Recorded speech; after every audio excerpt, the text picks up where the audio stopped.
Hello అండి. ఎలా ఉన్నారు అందరూ? ఇక్కడ ఆన్జాక్ డే అని సెలబ్రేట్ చేస్తారు.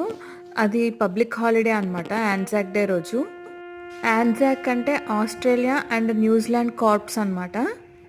ఈ ఆన్జాక్ డే రోజున యుద్ధాలలో మరణించిన సైనికుల్ని గుర్తు చేసుకుంటూ అమరవీరులకి గుర్తుగా నిర్మించిన స్తూపం దగ్గర అందరూ వచ్చి నివాళులు అర్పిస్తారు. ఇక్కడ ఎన్ని పూల బొకేలు పెట్టారు చూసారు కదా! సో ప్రతి పూల బొకే దగ్గర కూడా లెస్ట్ వి ఫర్గెట్ అని చెప్పేసి రాసింది చూసారు కదా రిబ్బన్తో. మేము ఎప్పటికీ కూడా మీ ప్రాణత్యాగాన్ని మేము మర్చిపోము అని చెప్పేసి అనమాట దీని అర్థము. కొంతమంది అయితే ఆ హ్యాండ్ ప్రింట్ వేసి చుట్టూతా చూడండి భలే చేశారు. గ్రీన్ హ్యాండ్ ప్రింట్స్ అయితే వాళ్ళ ప్రింట్ వేసి పేర్లు రాసి బొకేలా చేశారు. బాగుంది అది.